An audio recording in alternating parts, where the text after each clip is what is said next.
Good afternoon, evening, gearheads. Welcome to your Sunday night with Speed City. Bob Varsha is not going to be with us, contrary to whatever that announcer just said. Wow. Well, not for any reason, because we can't afford Bob Varsha on the non-Formula One weekends. He's too expensive. We can afford him on Formula One. This news to me. This John Massagill. That was Jonathan Green with the East Texas accent. Well. And we got a fun show tonight. We got a ton of stuff to talk about, even though it's mostly the summer break around the motorsports planet. I almost didn't make it to the studio because I was trying to watch the end of the IMSA race. But how'd your boy go? They finished second. Oh, that's great. Inception did. Inception, yeah, in the McLaren. Second. Deal. I was watching the whole thing. Their boss, the gentleman driver, qualified 10th.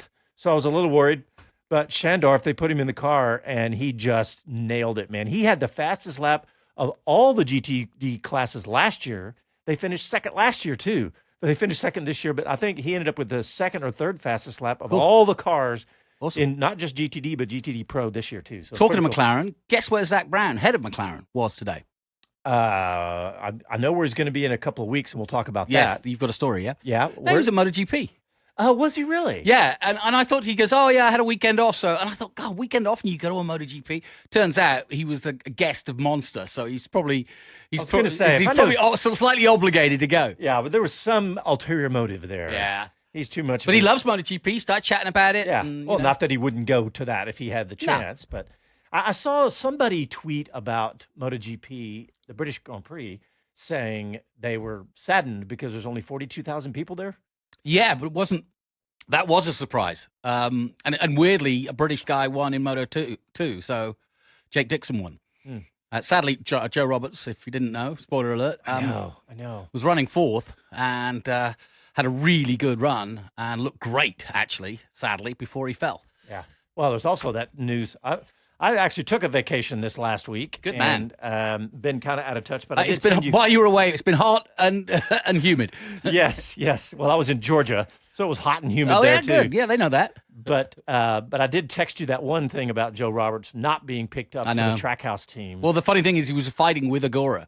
Oh, really? Throughout the race. That was kind of like, he was like, was that the target on his back type thing?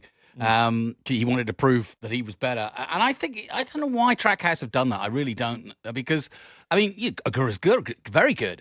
But is he that much better than Joe? And Trackhouse said, on their press releases, we want an American. I know. Yeah. Where are you going to find one? Go find that press release and say, wait a minute, you said you were, is this like Gene Haas all over again? And Gunther Steiner, we're going to take an American. No, to be fair, Gene Haas always said only when it's the right, only when I'm not going to just take a token American.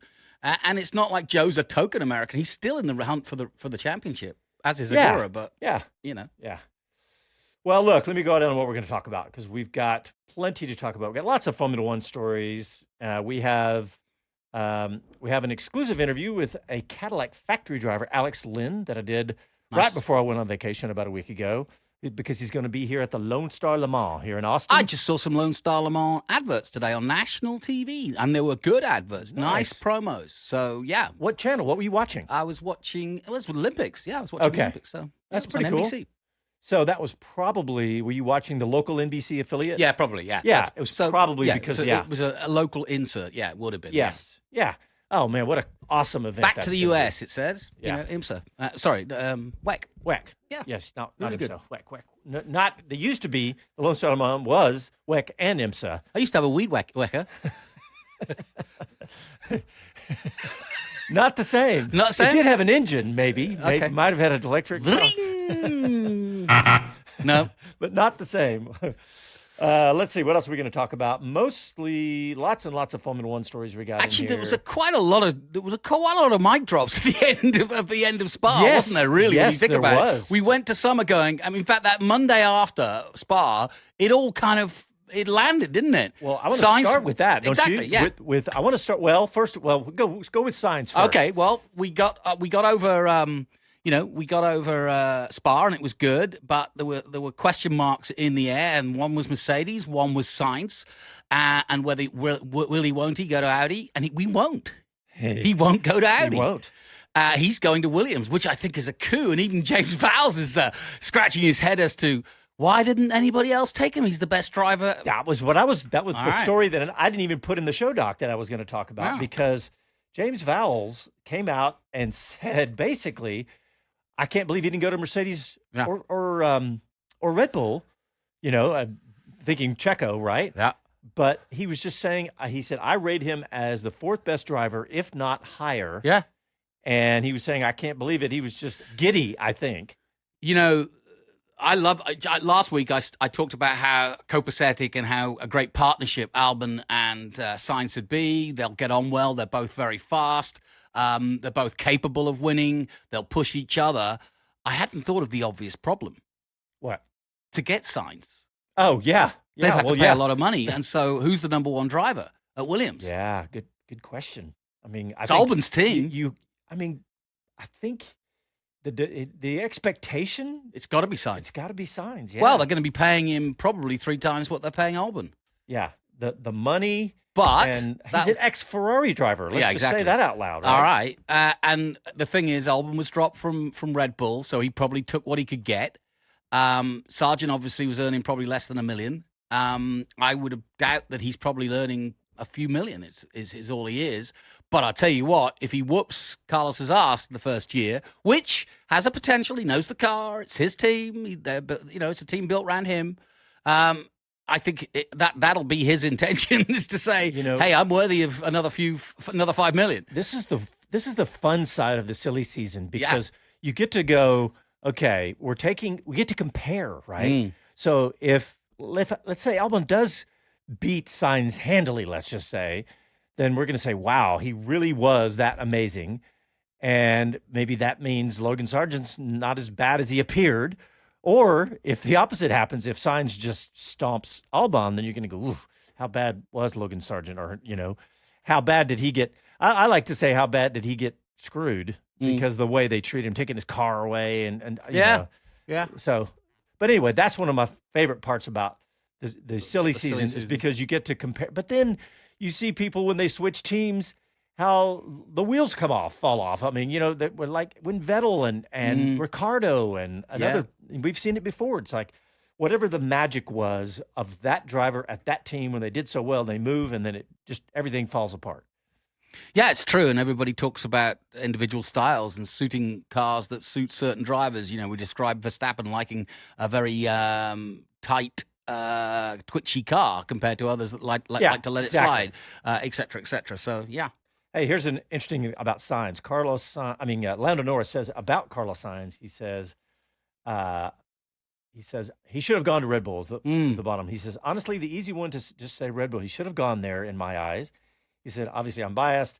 I know Carlos more than I know Checo, but Carlos deserves a lot. He's one of the best drivers in Formula One. He proves that countless times. I'm a good friend of his. I'm happy that he's still in Formula One. I'm happy that he got to drive, but I'm starting to think the way that Eddie Jordan was quite strong this week in the press. I put the story in there if you want to grab it out. But basically, Jordan saying, he ex-head of Jordan, basically saying that Audi are going about it wrong. They've just got Wheatley on board. They've got Binotto on board. And he said they're trying to be a super team before they can run. And, Toyota tried to do the same, and it didn't work out. Yeah. And what do you think about, that was my next story to talk about, the Wheatley story. I mean, that's a pretty big bomb. Not a bomb, but it's a huge story. Yeah. But I tell you what, such an integral part of Red Bull leaving to go to Audi. I was about to say, it's the Red Bull part that is the story, because they really are at 6s and 7s, and this just adds another nail to the potential Verstappen leave. Yeah. Coffin. It really, yeah. Yeah, it's very, very interesting. Obviously, with Adrian Newey being the big domino there, but with Max Verstappen, not happy at times. But, Wheatley going to Audi, that's what do you think about it for Audi, for example? It's got to be a positive, right? That Wheatley is going there. Oh, it's huge. Yeah. Oh, my God. The breadth of knowledge he has and how integral he's been part of that winning success. You talk about some of the magic sauce. Yeah. He's been by Adrian Newey this whole time. So, sans Adrian Newey as well, they're getting pretty close to the perfect team in many ways. Yeah. But, can they do it? It reminds me of all the NFL coaches that worked for Belichick, that went out on their own and had success. But that's really the biggest thing, is that he's been under the wing or the tutelage or just watching Adrian Newey. Now, I know Adrian Newey's, aerodynamics is his amazing part, but he's obviously contributes more than just that to the team. Yep, I'm looking at the YouTube feed and lots of people chatting away, talking about Joe Roberts, talking about Inception, and cool. all good to see. Oh, thanks, David. He said he was rooting for Inception to make the pass. Somebody said, anybody surprised by Perez being booted? I was checking to see if my son texted me. He doesn't. Wasn't booted. Dave Lawrence. Okay, my son texted me. I mean, he goes quiet during race weekend for obvious reasons. I did get to see a picture of him on the pit wall. They tweeted one out, and he was over in the background. It was kind of cool. Let's see what else. Bill Rucker. I think this is the earliest I've ever been late. Bill Rucker. I mean, yeah. Bill listens a lot. So the conversation they're having a good old Barney about Perez. Let's go to that. I've got a great stat for you. Yeah. On Perez, but let's talk about it. Were you surprised? I was. Yeah, heck yeah. I was hugely surprised. Well, I mean, because Chris Medlin always has his finger on the pulse, and he was with us. He was like, "Yeah, I think they're done." They're done, yeah. And when Red Bull decided to keep him, I was like, but it was the next day too. I know. It was interesting. It was right after the race. And remember, Chris got the interview with Christian saying, "Oh, we are going to have some words. Something's got to change. All this sort of stuff." But it does put a huge question mark now over Lawson and over Ricciardo. Yeah. All right, I'm looking at the clock. We need to do a quick break, and we will continue on YouTube, and we'll be back right after these messages. Oh, wow, look at that. Greeny's turned his laptop, showing me points in the last 8 races. Wow. I'm going to read it to you. Yeah, that's crazy. You want to read it when we come back? Mm-hmm. Or let's look on YouTube some more here. Yeah, we got some good David saying what we said. Anyone surprised about President? Yeah, no, Andy P, count me in that camp. Yeah, it just doesn't make sense. Let's not forget how much money the rumor was in the past that Carlos Slim was bringing, $10 million a year. Tell you what's something that's interesting about Lawson's position, and it could create a situation. I think it's September 1st. He has the right to go and look for another drive. Oh, interesting. Yeah. So how does that play into them? I don't know. I really don't. Yeah. But they would be dumb asses to lose him now, having done all the hard work. But this is the Red Bull Junior team. This is what happens. Yeah. It's I remember thinking at the time when he signed, I was like, Oh, the guys are Andy P and David are talking about the photography day. Yeah. All right, we're coming back. Here we go.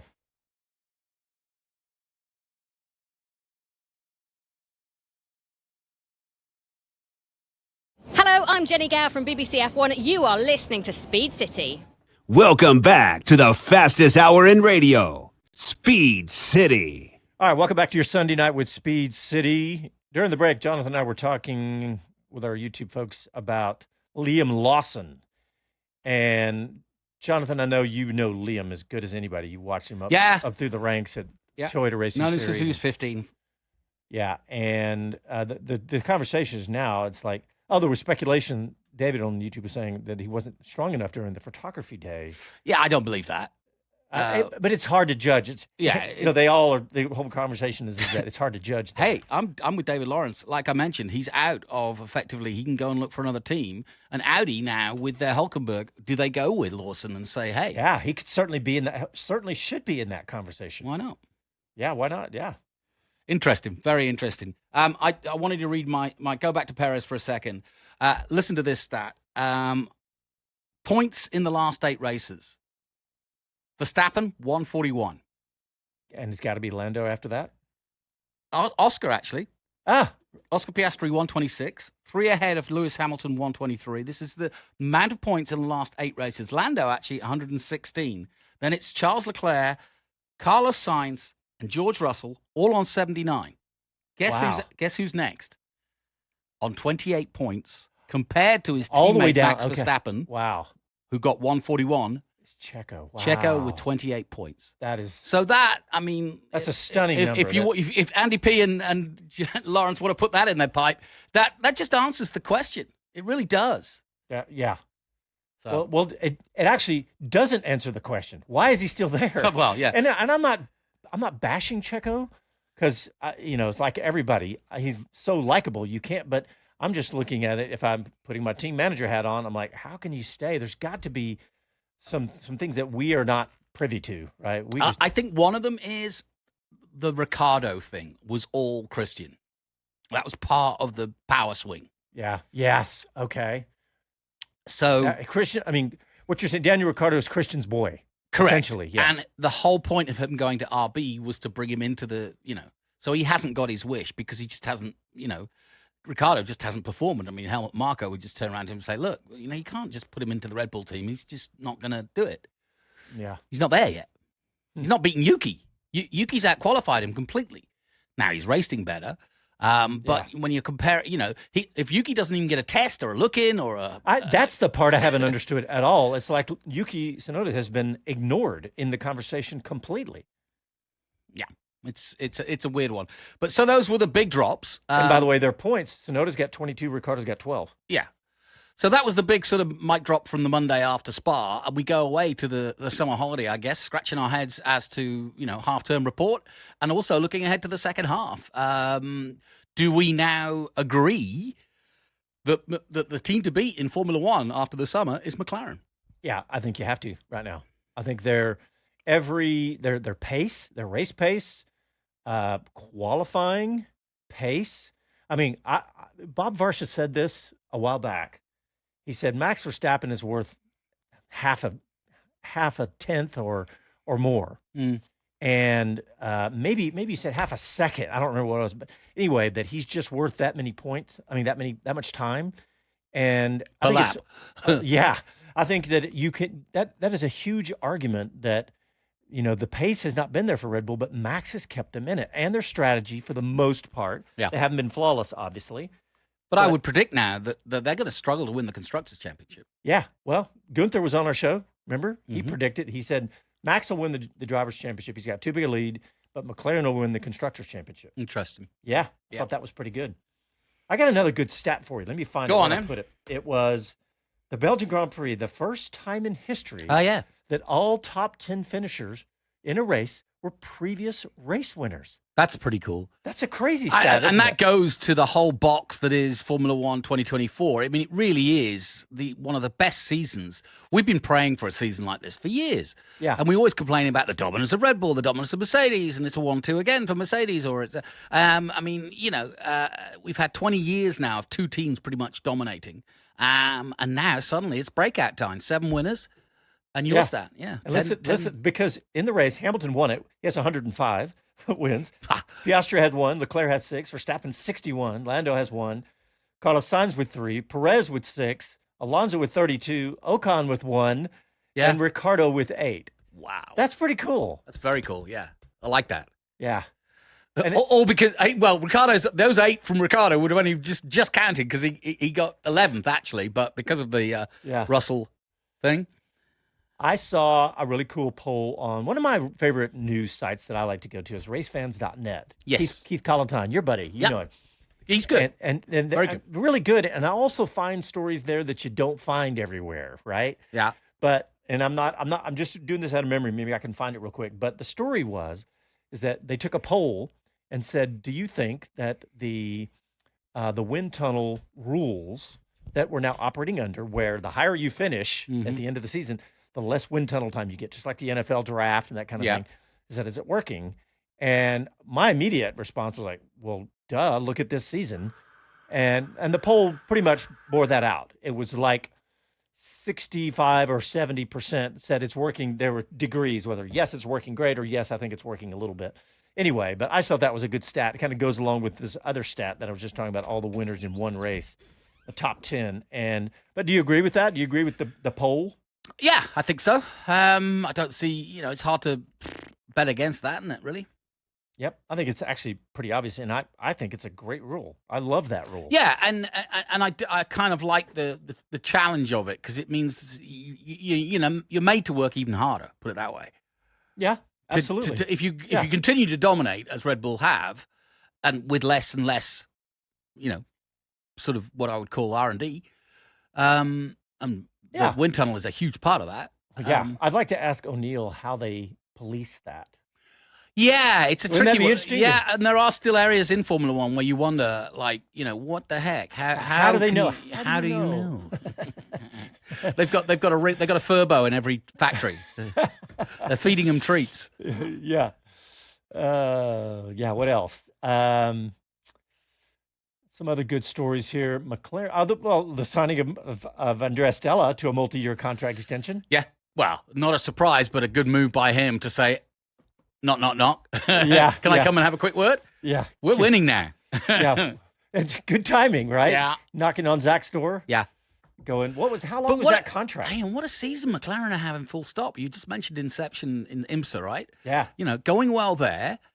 They're winning in Indy, and everybody wants to drive for them.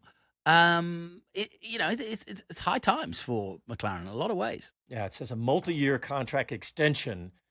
And by the way, you said it's going well. You know, Inception, they've poured so much money into McLaren that they're doing. You notice the other teams in McLaren are not doing as well. Well, the big one you said that they are doing well. They set the pole for the first time ever for a McLaren at Le Mans.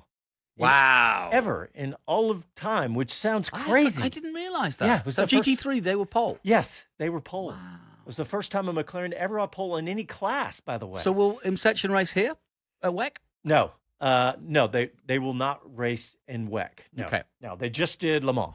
That's it. Yeah. Okay. And then they're doing the rest of the IMSA season. And they're not real high up in the rankings in the regular IMSA standings, but in the Endurance Cup, they're second or something like that. And they may be better, higher than after today. Talking of Le Mans, Yeah. talking of WEC coming here, you've got a story. Ford are taking the challenge to Le Mans. Yes. You should mean that the Mustang Challenge is Yes. coming. Yes. So yes. the Mustang Challenge is coming to WEC. Yes, we it's knew very that. cool. It's Yep. a standalone new Ford Mustang Challenge for identical cars, but they're taking the lot as their only away trip next year to Le Sarthe and to Yes, to Le Le Mans. Mans. Yeah, it's very cool. I just thought that was a great story because, I mean, we've had the Mustang at Le Mans before. Yeah. But now they have this whole series. And by the way, the whole series was at Road America this weekend as an undercard. And I think it's on Peacock. I know it's on Peacock, but I think you can go back and watch them if you have a paid subscription, which we do. And I think you can go back and watch them. And WEC will also have a standalone Lamborghini Super Trofeo race. Yep. Always a spectacle. At the Lone Star Le Mans. At the Lone Star Le Mans. Yeah, Jonathan. I'll By the be way, on the did mic you see for the that. photographs I sent you? Oh, you went up there yourself. How about that roller coaster goes right over the road? I know, it's crazy. It's awesome. It is. It's very And cool. that's not the biggest one yet. They're still building the big one. I know. I was a little dubious because there's been plans talked about at COTA, including from day one. We're going to have hotels surrounding the track, and we're going to have, all sorts of racing country clubs. Henderson Hill. Yeah, Hayward Hill. Hayward Hill. That's Yeah. it. Well, they're getting T11 condos. That's cool, and Yeah. there's another condo thing that's going up. But I was definitely skeptical about this big roller coaster park, and it's happening. Oh, it's definitely happening. It's building. Yeah. Yeah, they've had the parts out there for a while. I've noticed that laying on the ground, and now they're finally getting them all bolted together. It's going to be cool. Speaking of COTA, Bobby Epstein was quoted in the Sports Business Journal as saying that ticket sales have had a major uptick. And let me quote him here. For Formula One. Formula One. Yes, sorry. Yeah. Major uptick for Formula One over the last 3 weeks. A good sign Why for is the that? racing series because of what we've just been talking about Right, yeah. is how competitive the series. He never actually comes out and says it. He says, Epstein wrote about ticket sales in a text message. He says, it's not following any trend like we've seen in the past. He said the spike in the last month has been incredible. It shows fans are paying attention as they are responding to the variety of race winners and the magnitude of our concert headliners. Eminem and Sting are, of course, the ones that they're going to be bringing in for Formula One. Oh, I like M&M's. I do like M&Ms. I was asking my daughter, who's 20, and she was like, Eminem. She's a little young for Eminem, but apparently there's an age segment that would be a huge following for Eminem. And Sting, Bobby was super excited about Sting, Of course. which I would be too. But I think my daughter was like, yeah, not so much. I know. It's like Yeah. it's hardly cutting edge, is it? Yeah, but hey, they're trying to attract all ages, so they just needed one more younger than Eminem. So Eminem next Olympics in LA then with Snoop Dogg. Did you see, Casey? Can you get? Look in my show doc. There is a tweet from I think it was actually on Instagram, but somebody ESPN F1 retweeted Snoop Dogg and Lewis Hamilton arm in arm at the Olympics. And I tweeted out, I quoted it, and I said that Lewis Hamilton's going to have to go back to Formula One, and he's going to test positive just from hanging out too close to Snoop Dogg. Oh, you mean because he was carrying the torch? Yeah. He was carrying the blunt. But what I thought, I started looking at the comments after that, and I noticed something about Lewis Hamilton. You know how when you take a photo, when the bad timing is when your eyes are almost closed? Yeah. So he looked like... Oh, no. He looked like he'd been partying with Snoop Dogg is what it looked like. It's Lewis Hamilton. So there's your internet rumor for the day. Yeah. So, all right, let's by get the a way, quick break. I'm loving the Olympics. Absolutely loving it. I'm going to have to start watching it. Oh, God. I literally have not watched a single. Oh, man. I saw the 100-meter dash photo finish. You know Britain are leading the medals, right? Oh, they really? That's awesome. That's great. You don't seem to believe me. No, I believe you. I saw that it was close. No, they're fourth. Okay. USA. All right, let's get a break in real quick. You listen to Sunday Night with Speed City. Back after these messages.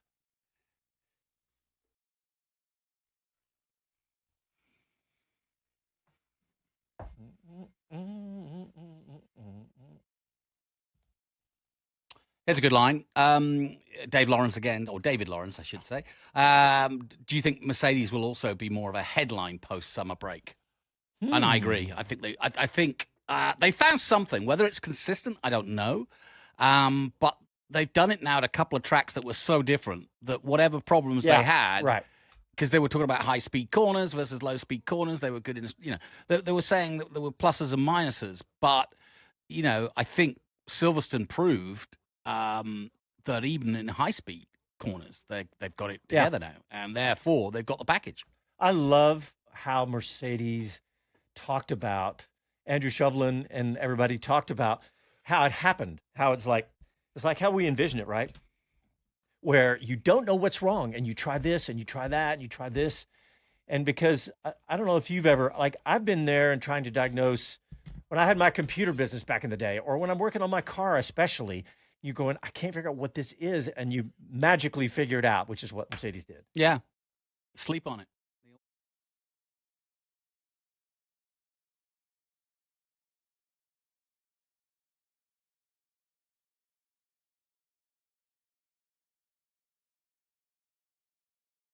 Hi, this is Max Verstappen, and you're listening to Speed City. Welcome back to the fastest hour in radio, Speed City. Max Verstappen, thank you, sir. I remember that interview we did with him here at COTA. Yeah. He was Nice guy. super nice. It's funny. Super chill. We were sitting across the table, closer than you and know I what, are now. Yeah, do you know what that reminded me of? I had one interview in his career with Michael Schumacher at Silverstone, funnily enough. And of course, as you can imagine, I was like, 25. I was so excited. This was the big guy. We were talking about the fans booing him because it was in the era of Damon Hill, of course. And, I was asking him about that.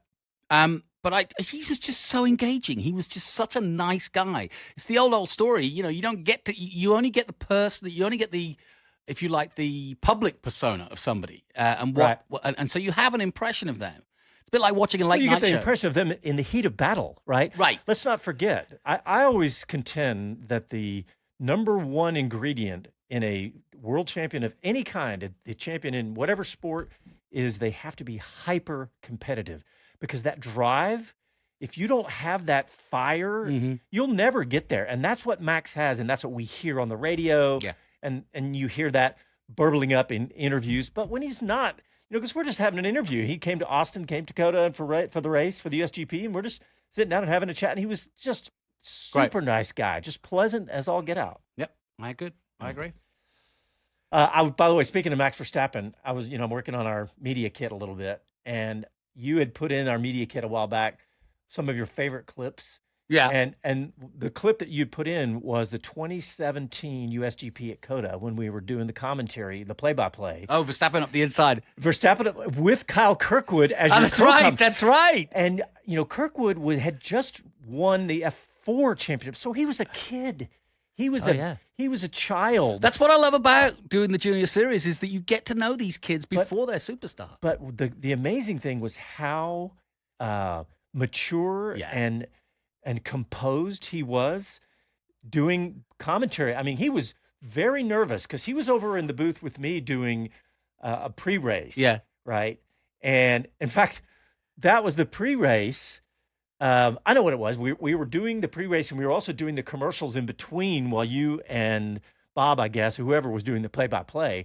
That was when the guy came on the tower microphone and went, Oh, that's right. Yeah, famous. and that went out on the world feed. Oh, that was hilarious. Well, Kyle was talking. He was talking. Yeah, it was distracting him, wasn't it? And it was in our ears. And I was looking at him, and he was looking at me. And I looked at him, and I That's went, it? and I looked at him, and I went, "That's Jonathan. It's Yeah, I Jonathan." know. I thought it was Really? you. That's the actual. Meanwhile, the whole of Formula One TV was running around the complex going, where's that coming from? And they never thought of the tower. I know that. By the way, that's the clip Casey's playing of the actual Actual guy. sound. So he's, and because some people might not know this story. So basically, he was on the tower. He'd gone up the entire tower, right at the top, right on the viewing thing, and there was a microphone there. So of course he was just having fun with his mates. But he was giving his version of Formula One. And I don't think he knew.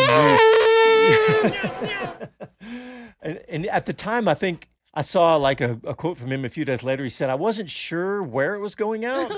Little did he know The whole world was the there. entire world on every Brilliant. every single language, even across barriers. There should be a book to be written on the idiosyncrasies of COTA, like the dog that ran on, the bus that went on. Yes, School the bus. school bus. I was That commentating WEC. that though. Yeah, it was wet weekend, but F4 Yes. were there. It was the F4 race. Yeah, was it during Yeah. WEX race? That's right. Yeah, that was crazy. And I famously said the kids loved it so much yesterday they've come back for another race. Hey, I got a story I want to talk about. Yep. So at the end of the race at Spa, where we stayed on the air for almost 2 hours. 2 hours. Well, maybe it was 2 hours. Yeah. Because we didn't know why Russell. Yeah. We didn't know what the problem was, and the first thing I said was the plank. Yeah. Because there had been so well, much. we all thought that, didn't And we? Kevin Yeah. Kelly was the one who reminded me before the weekend even started was that, hey, keep an eye on the plank this weekend. Well, turns out the plank was a part of it that apparently it was either Shovlin or one of the other, may have been Toto, who said that the plank was played into it, that the loss of, here it is. It was, I'm not sure who it was, if it was Shovlin or Toto Wolff. He says, anyway, I'll read it and then we'll figure out. It was Shovlin. He said, we're trying to understand exactly what happened. A lot of that involves getting the weights of all the different components. The car can lose a lot of weight during the race. You get tire wear, plank wear, brake wear, oil consumption. And he says, further down, it says, it looks like we lost a lot more material on the plank. We'll collect all the data and look how we can refine a process. So we were all right about that. We were saying tire wear, plank wear. The one that surprised me, because, I was very dubious when they said, oh, yeah, they picking up the clad. Of course, they don't do that at Spa. And I was like, nah. And then they talked to, I think Chris did. Chris talked to one of the strategists who was working for Sky. I forget her name. Yeah, he did. I don't remember who it was, but not Bernie. the Oh other yeah, one. oh yeah. I'm drawing a blank on her name because she was But so great. She was good. Anyway, she She's new. said, Yeah. she said that you could pick up 3 or 4 kilograms of rubber. I believe it. So Of clag, of clag, as Mr. Schmozzle, David yes, Hobbs David would Hobbs say. used to say yes. Yeah. I thought that, but I knew that there had to be. I figured more weight from the tire wear than anything else for sure. But let's see what else, Greeny. This one. Somebody mentioned this, maybe David on YouTube, but the Renault. The legend that who was it? The legend that said Alpine sailed. Everybody's Oh, talking it was about. LaRousse. Oh, Gerard Larousse. Yeah. That's right. So let's talk about this. Yeah. That the thought was when I first started hearing about all this, I thought, Andretti? Is Andretti going to buy? Yeah. I mean, that was the original plan, Yep. wasn't it? I not now with GM. I think it's too complicated. But let's just. Alpine is Renault. Right. Renault are multiple world champions as Renault, but also with Williams and other teams back in the past. So the Renault Engine manufacturer, Yeah. right? So huge influence in Formula One. correct. And Renault, are a French manufacturer, and obviously don't have as big a international footprint as some of the other manufacturers do. But Renault are one of the earliest car manufacturers ever. They've sold a lot of cars around the world, and they are, and obviously their motor racing record speaks for itself. But are we looking potentially? Bruno Famin's gone. It just seems like the door is open, and people are jumping off the ship. Yeah. Oh, I mean, they're almost meltdown, it feels like at times, right? And yes, they are a huge car manufacturer. I was just seeing if I could Google how big they are, but I don't see. But they are a huge car manufacturer. They've been in Formula One forever. I say forever, for a long time, engine manufacturer. But the other angle on this is not only could they possibly sell the team to Andretti, but also the other angle is that they wouldn't sell the team, but maybe they sell their powertrain to General Motors. And now GM has said that they would never, partner with anybody but Andretti. But maybe they buy the Renault power unit and then partner with Andretti when Andretti gets in. Well, also Viri, where it's made, is it's a one-stop shop, and to a certain extent, Andretti and GM. I mean, they've got a place in England, so to have the engines in France would not be, there was to take over the Renault factory, would not be a bad move either. Yeah. Now, wasn't there way back in the day, like the 70s or something, a Renault GM partnership? Am I remembering that? Not in racing. I'm talking about in Renault road in bed car. with Nissan, aren't they?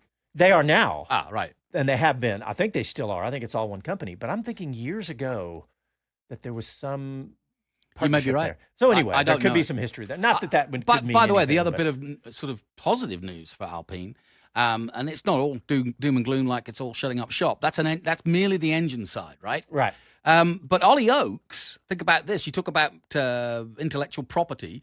Ollie Oakes who's now just joined as the team manager to replace Fama, yeah? Ex-High-Tech, who, if you remember, had their own Formula One bid, which means that Right. they And must they were a highly Yeah. regarded bid. So that Yes. means that Ollie Oakes must have had a group of people he was thinking of bringing in to run the high-tech Formula One team. Yeah. And I know that the Mazepin money was there and all that kind of stuff, and that was part of it. But that doesn't mean that Ollie Oakes can't pick up the phone to a lot of people that he might think could bear on this Alpine future. They've got potential. I think they're going to have Gasly and Doohan as their drivers next year. Mm-hmm. And I think that Doohan is going to be not necessarily another George Russell, but George Russell when he was at Williams. And what I mean by that is Doohan has that demeanor. I've seen him, he's done a lot of TV work. He's very similar in demeanor to George Russell. I think he's a steady pair of hands, and I think he'll do what George Russell did at Williams, which is he'll be the guy pushing to get into Q3 when they're not expecting to get into Q3. Yeah. Yeah, that's a good point. What was the other rumor, speaking of Formula One teams buying and selling? There was the other rumor about a whole nother team coming in, and you and I were texting going, Otmar Safner. oh, yeah, that's right. Says he's got, I think we both said dream on, Otmar. Yeah. He's talking about actually getting another investment group together to build to build a new team Yeah. in F1. I said, wow, good luck. He's going to need it. Yeah. A USA F1 project revealed involving Alpine boss Otmar Safnauer. Yeah, but you know what's interesting? The FIA and Formula One management might get hoisted by their own petard. You know what I mean is... I still don't know exactly what that means. I mean either. But basically fooled by their own cunning, as it were. Yeah. Because we could so easily lose a team like Alpine and say, right, we're out of business. Renault pull out. That's it. we can't afford to do it, we're out. And then suddenly the whole franchise system that we've built of, you can't let Andretti and they won't be competitive and there's too many teams and we haven't got room for them and all this sort of shamuzzle. Casey looked at like over his glasses. He was on the button. He doesn't wear glasses, but or he does. Yeah, he does. But what I'm getting at is that sometimes you don't realize how precarious some of these teams potentially could be. Haas could have left easily. Oh, well, they on a whim could have. They were on close. Yeah. Thanks to the Mazepin money, as you put it earlier. Yes. So yeah. By the way, I threw it in there. There was some clickbait, and I got sucked into it, saying something about Nikita Mazepin returning to Formula One. So I put in my mind, I said I'm never going to click on that website again. And if you're a fan, you probably know which one I'm talking about. I'm just so sick of their clickbait. But I had another story in here. George Russell, his last tweet before his off to the summer break. Of course, he's shirtless always. Who's that? George Russell. Oh yeah. Well, so would I be. I guess so. I just thought it was funny. I had my friend who's a swimmer, and she said she grew up thinking that all men look like swimmers. I was like, yeah, we do. Yeah, we do. Yeah, we do. All right, we're going to take our last break, and when we come back, we have an exclusive interview with Cadillac driver Alex Lynn coming to Austin after that. Listen to Sunday Night with Speed City back after this.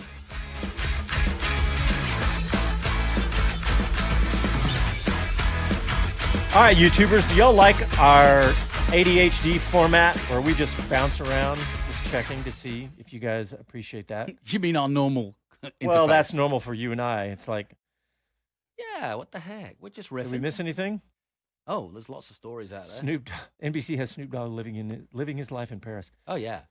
I saw Snoop Dogg retweeted or somebody. It was hilarious. It was some guy said his mother called him and said Snoop Dogg, she was enjoying Snoop Dogg's coverage of the Olympics. Yeah. And he said he reminded his mom that he got grounded because he owned a Snoop Dogg CD.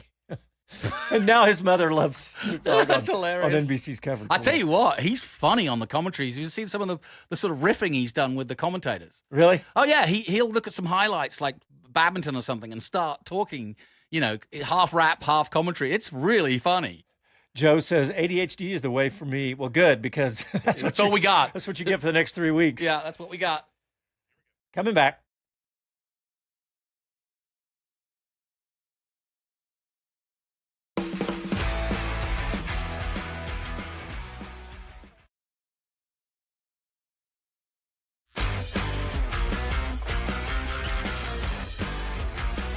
This is David Hobbs, and you're listening to Speed City. Welcome back to the fastest hour in radio, Speed City. Here's David Hobbs. Good There job, it is. Casey. Yeah. All right, so this interview that we've got. Before you start, Yes. guess what? What? I commentated Alex Lynn's Macau Grand Prix win back in 2013. I just went to check because I was like, didn't Alex Lynn win the Formula 3? He did. Have you? So clearly, you haven't listened to this interview Oh. because I actually Oh, no. referred to that. Oh, no. Busted. Oh, there. I refer to that in this. Why would you do that? Yeah, why would you do that? What are you doing in my head? I could have just let everybody go, bust you, but I busted you myself. Okay, good. All right, so this was about a week ago. I went out to Circuit of the Americas because WEC was out here. Just the hypercars were out here testing, and Alex Lynn was out here testing in his Cadillac. All right, Gearheads, we're super excited. We're out at Circuit of the Americas, and we are in the Cadillac garage, and we're with Alex Lynn. Alex, welcome to Speed City. Thank you so much. It's a pleasure to be here. I guess you're excited to be back here at Austin Circuit of the Americas? I am. I mean, obviously, it's a home race for us as Cadillac and also GM here in the World Endurance Championship. It's a spectacular circuit for many reasons, and also a great city, which I love to be here for many reasons, but certainly here to race is also a cool one. Well, a home, like you said, a home race for you guys. I do love the fact that when people show up, they can root for a brand. They may show up in their CT5V or Escalade or whatever. That's got to be a big part of it for you guys to have, home fans showing up in their cars to see their brand race. Most definitely.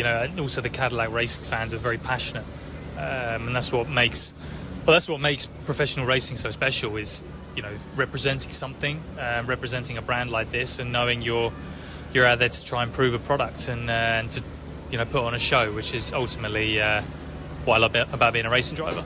Yeah. I was just looking today. I've owned a V myself, but I was looking today. It's the 20th anniversary of the V series in the United States, and for Cadillac, I should say. And that's another little milestone, I suppose. Yeah, it is. We're really trying to push the brand hard, and also with the performance side of Cadillac, it's important that we show off what these cars are capable of, and obviously none more than the V Series R, which is our race car. But that's just the tip of the iceberg, really, of what we're trying to do here at Cadillac and show off what our products can do. All right, well, let's talk about the racetrack. We've had some resurfacing, and when's the last time you raced here? I was here last year to practice. The last time I raced was 2020. Okay. Yeah. Yeah, when WEC came here. Yeah, that's right. Literally right before COVID, like 2 weeks before. That's how I remember when that race was, because we did the PA for that race. Yeah. And it was like lockdown right after Yeah, that. It was yeah. the last thing we really did for a long time. But yeah, the track's there's been some resurfacing, and look, you obviously have clearly a different car. What are your expectations here? Well, obviously being a home race, we do want to put on a show. We want a strong result here.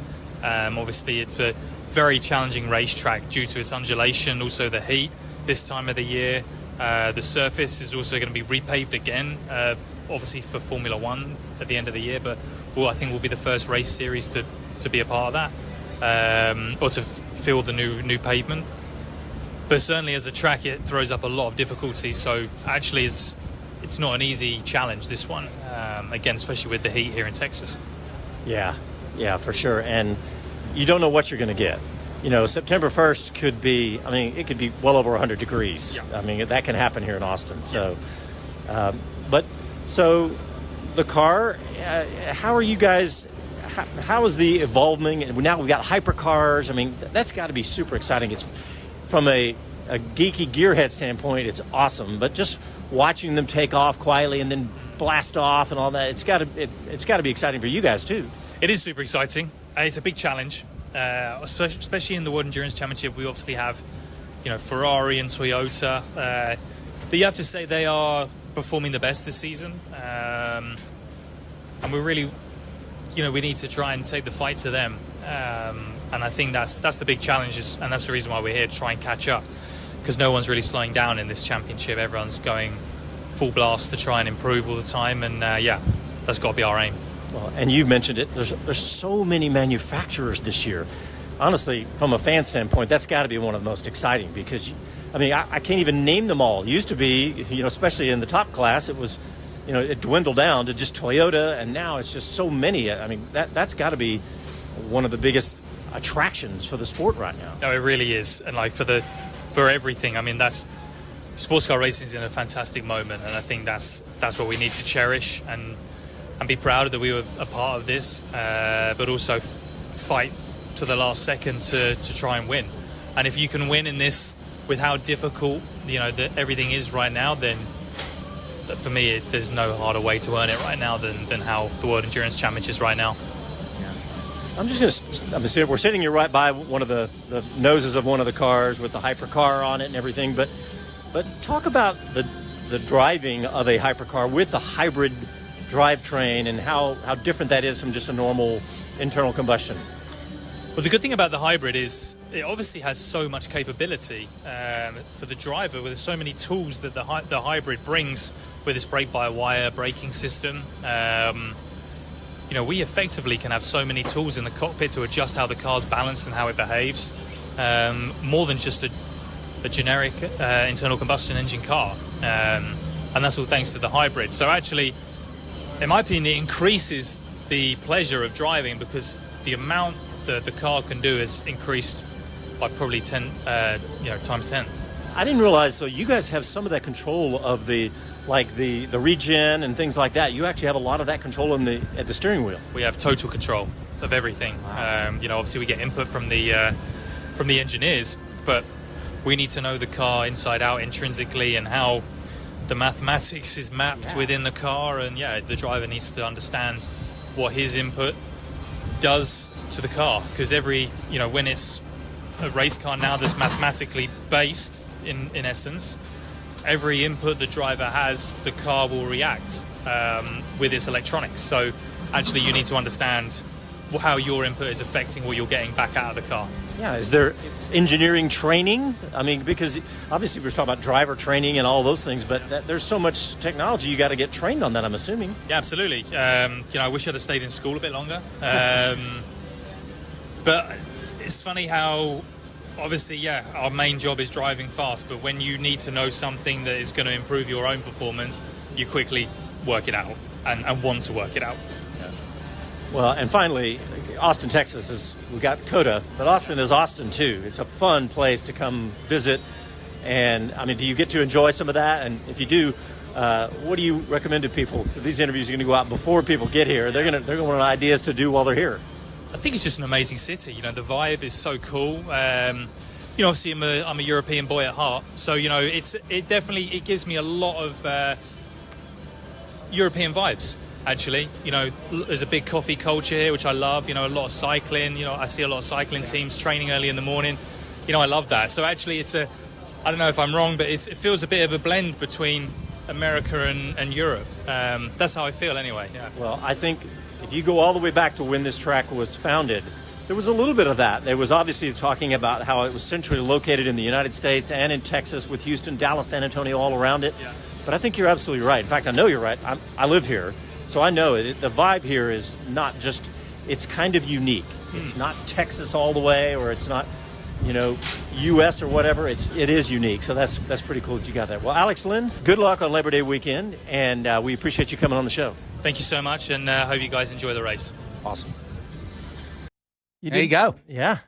I think he's excited to come to Austin, and I think that everyone else should be as well, because the Lone Star Le Mans is one of my favorites that comes here. And, I like fans, if you go to Formula One, I mean, it's just this massive, giant spectacle of an event, right?